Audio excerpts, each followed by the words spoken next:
There are 24 games left in the European LCS for the first half of the season. Everybody's positions are currently up for grabs. We could have a change in the first and second place with third and fourth.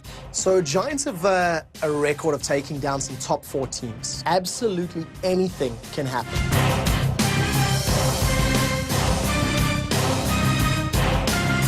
Against All Authority could drop to 7th and lose their position to the Giants.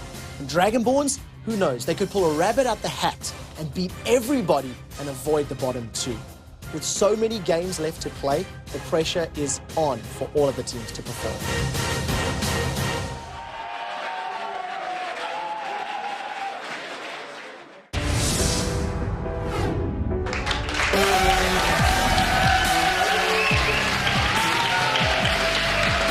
Guten Tag, everyone, and welcome to our studios here in super sunny Cologne for the second day of our LCS weekend. Great stuff yesterday with a game for the League of Legends history books between AAA and Gambit, EG with a phenomenal win over Fnatic and Froggen pulling in XPK, and Dragonborns finally securing a victory. And of course, we have 4 great matchups lined up for you today. But first, let's take a look at some of the highlights from yesterday. In our first game of the day, the Dragonborns looked to break their losing streak versus Gambit. Straight off the bat, Alex Ish shows just how strong he is on Kha'Zix, taking down Shushay. First blood, he does take him down. After a 2-for-2 trade around Dragon, Hosan hangs around and secures an awesome steal. His timing is piercing arrow. Can he steal it?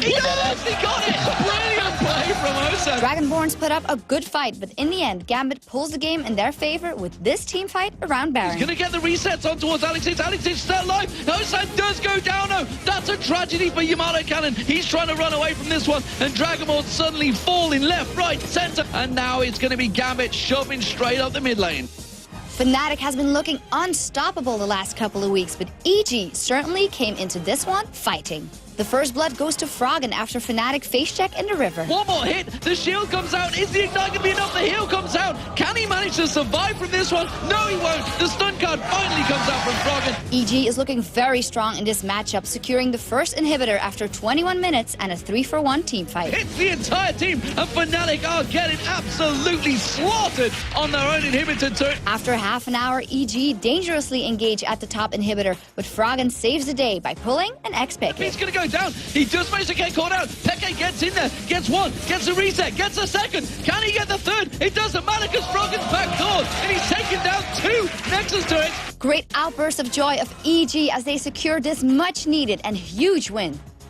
And for the third match of the day, we have the first real test for Against All Authority's new lineup, a match against Gambit. As Elise gets caught in his own jungle, an amazing play by Diamond allows him to keep away First Blood from Virtual. Diamond back towards him, will chomp it. There's a flash over, and the repel at the last second for Diamond. As the game pushes the 58-minute mark, a final engagement gives Gambit a 4-for-0 and well-deserved win over AAA. Broken up as the box goes down from Thresh, and Against All Authority disengaged. No getting caught there in the cocoon, but they turn around on towards Diamond. Genja getting hooked up. Alex Itch trying to get in the middle. The shockwave was brilliant again, but Alex is going to Zhonya's right on top of Virtual, and that will be a 1-for-0. But for how long as the Karthus ulti comes in there, and it's now 3 kills for nothing here. It was a hard-fought battle, but Gambit racks up another win. In a clash at the bottom of the table, Giants are trying to claw their way into 6th place, while Dragonborns are trying to end their 14-game losing streak. As Dragonborns push down the middle lane, a huge engagement breaks out with a 3-for-1 trade for Dragonborns. He will fall to Samex here in the end. Extermin going to use the last second Zhonya's. Will that buy enough time for the rest of the team to do the damage? Look at Jimbones at the back. He's going to be focusing on towards movement, but he's very squishy here. He gets finished off by Zed in the end. That's a double kill, and that is 3-for-1. Using their team comp perfectly, Dragonborns clean up a team fight. It's ultimate, but he can still put bullet time down. Zed will shut down Shen here. There's the jump out from Shushi. He's managed to get himself 2 kills, and that is a very quick ace coming out of the Dragonborns. A big confidence boost for Dragonborns, racking up their first win in 14 games. Good stuff there, and now it's time to meet our casters for the first matchup, the charming Joe Miller and Trevor Quickshot Henry. Thanks a lot, Shocks. And I'd like to add that Quickshot is very charming as well before we get Thank you, Joe. Tender and charming now from Tender you. and charming. Don't forget. I'm getting more and more friendly as the weeks go on. So welcome, everybody, to day 2 here of week 9 of the European LCS. And the pressure is building with only a limited number of games left for each team. It's really time for each player to step up those games and secure some victories here in the last minutes. I remember that each game means more when you consider that the teams are looking to secure their spot in the summer split of the LCS. But first of all, let's have a look and take a look at the results from yesterday's play, starting, of course, with Gambit versus Dragonborns. Now, you see the score, a win for Gambit. It was by no means a clear-cut victory, though. Dragonborns showed us a bit of a taste, maybe, of things to come there as they played brilliantly against Gambit, but Gambit too strong for them in the end. Then we moved on to EG versus Fnatic, and a completely different EG, an EG that's been hidden somewhere here in the studio for pretty much the entire LCS, came out against an informed Fnatic and dominated them. There's no other word for it. They simply destroyed the Fnatic lineup from the get-go. At first blood, Froggen was making play after play, and the team was coordinated. We'll see if they can keep that up